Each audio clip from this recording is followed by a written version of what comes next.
We like to think of our cars as machines that get us from point A to point B, but for many, a car is the only piece of the world they truly own, even when the bank says otherwise. Maya spent her winters cleaning the wreckage of broken dreams out of upholstery, but she wasn't prepared for the silver minivan that arrived on the back of a tow truck, carrying a life that was still warm to the touch. The Chicago winter is not a season. It is a siege. Near O'Hare International Airport, the world exists in a perpetual state of grayscale. The sky is the color of wet concrete, the ground is a slurry of salt and frozen mud, and the air carries a bite so sharp it feels like it's trying to peel the skin from your face. For Maya, this was the backdrop of her life from 10 p.m. to 6 a.m. She worked as a vehicle service attendant at the Cox Car Rental Mega Hub. It was a massive, echoing hangar that smelled of industrial-grade degreaser, stale cigarette smoke, and the peculiar synthetic scent of mountain air freshener. Her job was the final stage of the rental cycle. When a car was returned, it was her task to erase the existence of the previous driver. She was a professional ghost maker. She had 12 minutes per vehicle to vacuum the floors, scrub the glass, and ensure that the next person who sat in that seat felt like they were the first person to ever touch the steering wheel. Maya was 20 years old, a student at a local community college, and this job was her lifeline. The pay was just enough to cover her tuition and her own beat-up sedan's insurance, provided she never missed a shift. She liked the solitude of the graveyard shift. There was a rhythm to the work. The roar of the jet engines overhead, the thrum of the conveyor belts, and the rhythmic shh-shh of her vacuum. She had seen it all. The spilled coffee of the frantic businessman, the glitter of the bachelorette party, the sand of the family returning from a rare vacation. Usually it was just junk.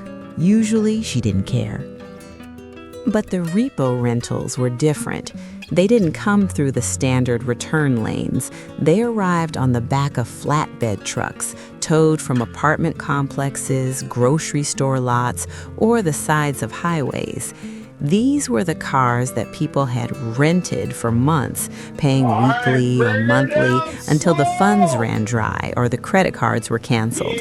In the industry, they called them lost units. To Maya, they always felt like crime scenes.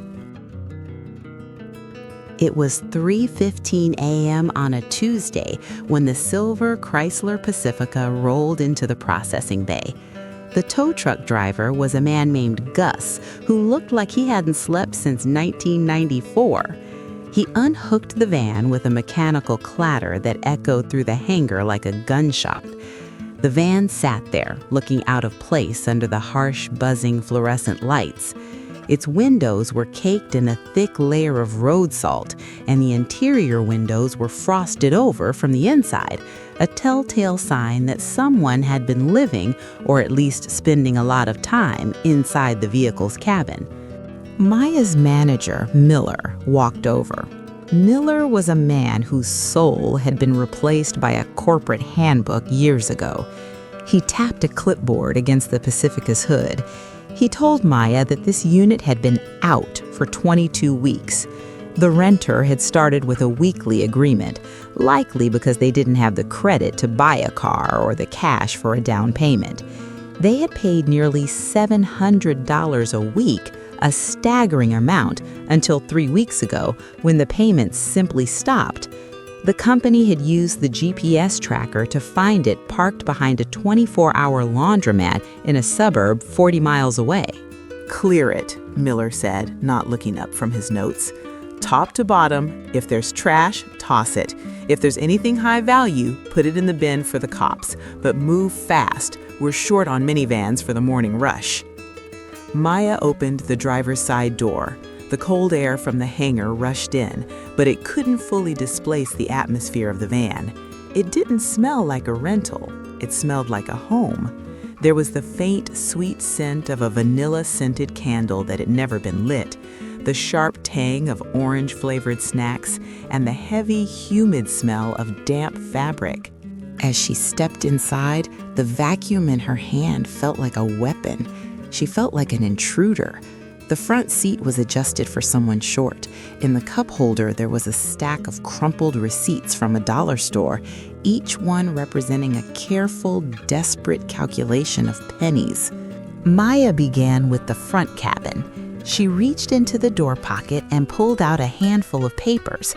They weren't maps or rental agreements. They were job applications. Some were for warehouse positions, others for night shift nursing assistants. Each one was filled out in a neat, looping script. The name on the top was Sarah Jenkins. Under the passenger seat, Maya found a folder. She opened it, expecting to find car registration. Instead, she found the bedrock of a family's existence. There was a birth certificate for a boy named Leo, aged 7. There was a social security card, a vaccination record, and a folded-up drawing of a superhero that looked suspiciously like a mom in a cape. She moved to the back, and that's when the standard procedure began to fall apart. This wasn't a car, it was a curated life. The middle row of seats was occupied by 2 booster seats. One had a small, plush dinosaur tucked into the side, a T-Rex with a missing eye. In the seat back pocket, Maya found a Student of the Month bumper sticker. It hadn't been applied to the car yet. It was still on its wax backing, pristine and proud. Maya sat on the floor of the van, the cold of the metal seeping through her work pants. She looked at the sticker. She imagined the kid, Leo, getting that sticker at school. She imagined Sarah Jenkins holding it, promising him they'd put it on the new car as soon as they got home. But home was the car, and the car wasn't theirs. She realized then the brutal math of Sarah's life. Sarah was paying $2,800 a month for a Chrysler Pacifica. For that same amount, she could have been paying the mortgage on a 3-bedroom house in most of the Midwest. But Sarah likely didn't have the $3,000 down payment. She didn't have the 700 credit score required for a traditional auto loan. So she was forced into the rental trap. She was paying a 600% markup for the privilege of being able to drive her son to school and herself to work. It was a poverty tax, a relentless drain that ensured she would never, ever be able to save enough to escape. We often talk about living within your means, but what do you do when the system ensures your means are never enough? If you were Sarah, would you keep paying for the car that's bleeding you dry just to keep your job? Or would you lose the job to save the money? Maya's 12 minutes were long gone. Miller yelled from across the hangar, asking why the vacuum wasn't running. Maya flipped the switch on, letting the machine roar to life, but she didn't use it. She couldn't. She began to move the items not into the trash, but into a neat pile on the hangar floor. She reached into the far back, the stow-and-go seating area. Tucked deep into the well was a box wrapped in bright, mismatched birthday paper. It had been taped with an excessive amount of Scotch tape, the way a child or a very tired parent might do it. Maya's heart did a slow, painful roll in her chest. She carefully peeled back one corner of the paper.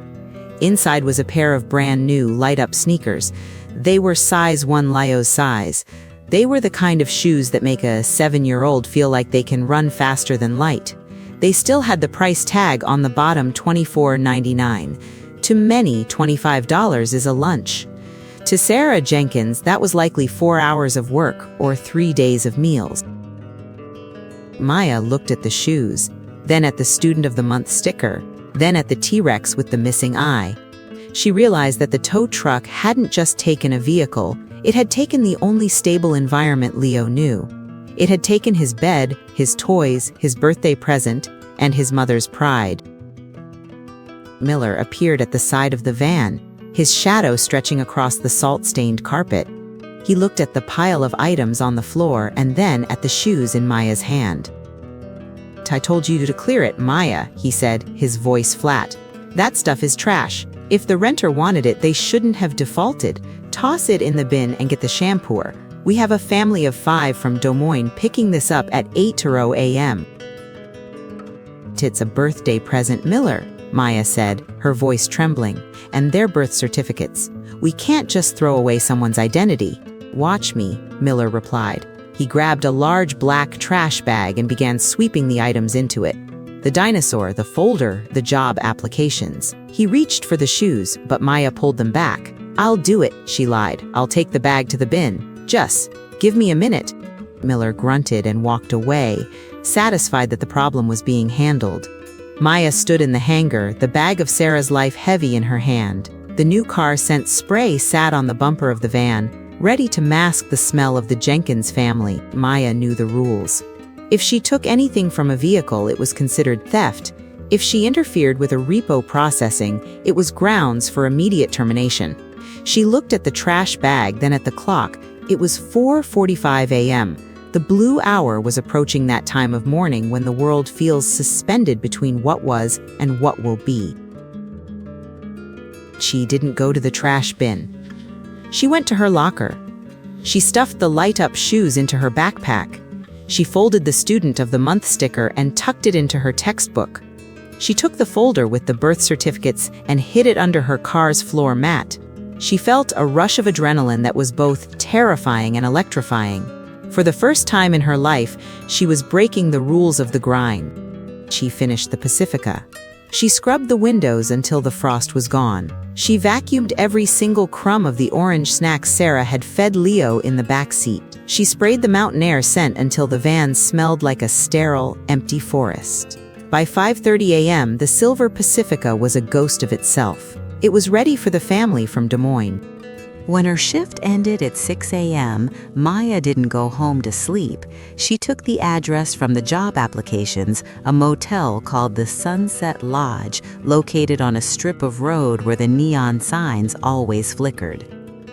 She drove through the slush, the heater in her old sedan barely working.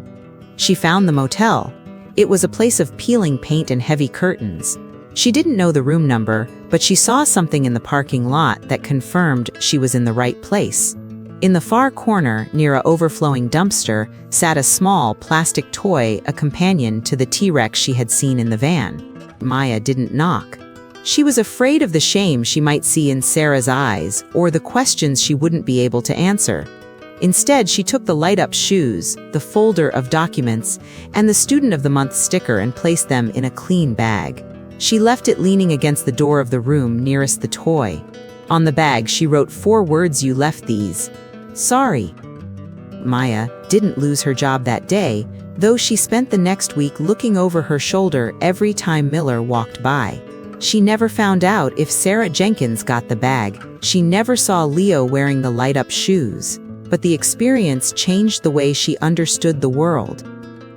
She began to see the invisible economy everywhere.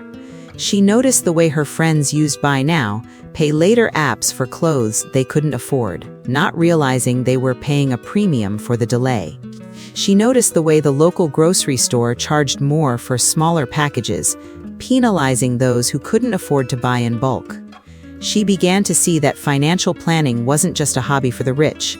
It was a survival skill for the poor. Maya changed her major from general studies to finance. She didn't want to be a stockbroker. She wanted to be someone who could explain the rental trap to people before they fell into it. She started a small blog, then a video series where she broke down the math of the poverty tax. She used the story of the silver Pacifica without naming Sarah to illustrate why a credit score is more than just a number. It's a gatekeeper to dignity. She realized that Sarah Jenkins wasn't bad with money. Sarah was a woman trying to provide a Student of the Month life on a minimum wage budget, and the system had been designed to profit from her effort. Maya learned that working smarter meant understanding the rules of the game so you could stop playing the ones designed for you to lose. If you saw a piece of someone's dignity being tossed into a trash bag because they couldn't pay a bill, would you stay silent to protect your own paycheck? Or would you realize that the junk we leave behind is often the only thing that proves we were here? Years later, Maya was a financial counselor. She had helped hundreds of families escape the cycle of high-interest debt and predatory rentals. Her office was decorated with one specific item, framed on the wall behind her desk. It wasn't a diploma or a certification, it was a Student of the Month bumper sticker. It was old, the adhesive likely dry, the colors slightly faded by time. She kept it there to remind herself that every number on a spreadsheet represents a person. Every default is a tragedy. And every light-up shoe left in a backseat is a reminder that we are all just a few missed payments away from being a ghost in someone else's machine. She often wondered about Leo. She hoped he had outgrown those shoes. She hoped his mother had found a job that paid her worth. But most of all, she hoped that somewhere out there was a car with a Student of the Month sticker proudly displayed on the bumper, a car that Sarah Jenkins owned, free and clear. We spend our lives filling our cars with the things we think define us, never imagining that one day a stranger might be hired to throw it all away in 12 minutes or less. Maya saved a pair of shoes, but she couldn't save the family from the system that took their home. When you look at your own junk in the back seat tomorrow morning, ask yourself, is it just clutter, or is the only thing keeping you grounded in a world that's waiting to tow you away?